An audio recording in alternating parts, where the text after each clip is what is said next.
Vegetarian non vegetarian ಅಂತ ಮಾತ್ರ ಇರ್ತಿತ್ತು. ಇವಾಗ ಎಗಿಟೇರಿಯನ್, ಗ್ರೇವಿ ಮಾತ್ರ ತಿಂತೀನಿ, ಚಿಕನ್ ತಿನ್ನಲ್ಲ. ಹಾಗೆ ಇನ್ನು ಸಾಕಷ್ಟು ಕ್ಯಾಟಗರಿ ಸೃಷ್ಟಿಯಾಗ್ಬಿಟ್ಟಿದೆ. ಅದ್ರ ಜೊತೆಗೆ ಫೇಮಸ್ ಕ್ಯಾಟಗರಿ ಅಂದ್ರೆ ವೀಗನ್. ಎಲ್ಲರಿಗೂ ಗೊತ್ತಿರೋ ಹಾಗೆ ವೀಗನ್ ಅಂದ್ರೆ ಎನಿಮಲ್ ಇಂದ ಬರುವಂತ ಯಾವ ಪ್ರಾಡಕ್ಟ್ಸ್ ತಿನ್ನಲ್ಲ. ಸೊ ಅವ್ರ ಹಾಲು, ಪನ್ನೀರು ಆ ತರದೆಲ್ಲ ಏನ್ ಯೂಸ್ ಮಾಡಲ್ಲ. ಆ ತರದವರು ಹೆಚ್ಚಾಗಿ ಪ್ರೋಟೀನ್ ಸೋರ್ಸ್ ತಗೊಳ್ಳೋದು ಸೋಯಾ ಇಂದ, ಅಂದ್ರೆ ಟೋಫು ಎಲ್ಲ ಮಾಡ್ತಾರಲ್ಲ. ಸೊ ನಾನಿವತ್ತು ಸೋಯಾ ಯೂಸ್ ಮಾಡಿ ಮನೇಲೆ ಟೋಫು ಮಾಡ್ತಾ ಇದ್ದೀನಿ. ಅಂಗಡಿಯಿಂದ ಸೋಯಾ ಬೀನ್ಸ್ ತಂದು ಅದನ್ನ 5 ಅವರ್ಸ್ ಅಥವಾ ಓವರ್ ನೈಟ್ ಸೋಕ್ ಮಾಡಿ ಇಟ್ಬಿಡ್ಬೇಕು.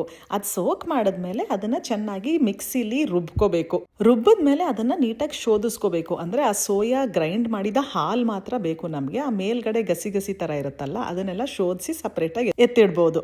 ಇದನ್ನೇನ್ ಬಿಸಾಕ ಹಾಗಿಲ್ಲ, ಇದು ಆಕ್ಚುಲಿ ಒಳ್ಳೆ ಪ್ರೋಟೀನ್ ಸೋರ್ಸೆ. ಇದರಲ್ಲಿ ನಾನು ಕಡಲೆಬೇಳೆ ವಡೆ ಸ್ಟೈಲ್ ವಡೆಗಳು ಮಾಡಿದೆ. ಈಗ ಸೋಯಾ ಹಾಲ್ ಬಂತಲ್ಲ, ಅದನ್ನ ಗ್ಯಾಸ್ ಮೇಲೆ ಬಾಯ್ಲ್ ಆಗಕ್ ಬಿಡ್ಬೇಕು. ಇವಾಗ ಪ್ರೊಸೀಜರ್ ಸೇಮ್ ಆಸ್ ಪನ್ನೀರ್ ಮಾಡೋ ತರಾನೇ. ಬಾಯ್ಲ್ ಆದ್ಮೇಲೆ ಅದಕ್ಕೆ ನಿಂಬೆ ಹಣ್ಣು ಹಿಂಡದ್ಮೇಲೆ ಈ ತರ ಒಡ್ದಂಗ ಆಗುತ್ತೆ. ಇದನ್ನ ಮಸ್ಲಿನ್ ಕ್ಲಾತ್ ಅಲ್ಲಿ ಶೋಧಿಸೋದು ಅಥವಾ ಪನ್ನೀರ್ ಮೌಲ್ಡ್ ಅಲ್ಲಿ ಇಟ್ಟು ಅದ್ರ ಮೇಲೆ ಭಾರವಾಗಿರೋ ವಸ್ತು ಏನಾದ್ರೂ ಇಟ್ರೆ ಸ್ವಲ್ಪ ಹೊತ್ತಾದ್ಮೇಲೆ ನಮ್ಗೆ ಟೋಫು ರೆಡಿ ಆಗೋಗುತ್ತೆ. ಪನ್ನೀರ್ ಹೆಂಗ್ ಯೂಸ್ ಮಾಡ್ತೀವೋ ಅದೇ ತರ ಈ ಟೋಫುನು ಎಲ್ಲಾ ತರ ಡಿಶಸ್ಗೆ ಯೂಸ್ ಮಾಡಬಹುದು. ಇದು ಪನ್ನೀರ್ ಅಷ್ಟು ಟೇಸ್ಟಿ ಆಗಿರಲ್ಲ, ಒಂದ್ ಸ್ವಲ್ಪ ಟೇಸ್ಟ್ ಕಮ್ಮಿನೇ ಅಂತಾನೆ ಹೇಳ್ಬೋದು. ನಾನು ಟೋಫುನ ಫ್ರೈಡ್ ರೈಸು, ಪರಾಟ, ಆಮೇಲೆ ವಡೆಗಳು ಇದೆಲ್ಲ ಮಾಡಕ್ ಯೂಸ್ ಮಾಡ್ಕೊಂಡೆ.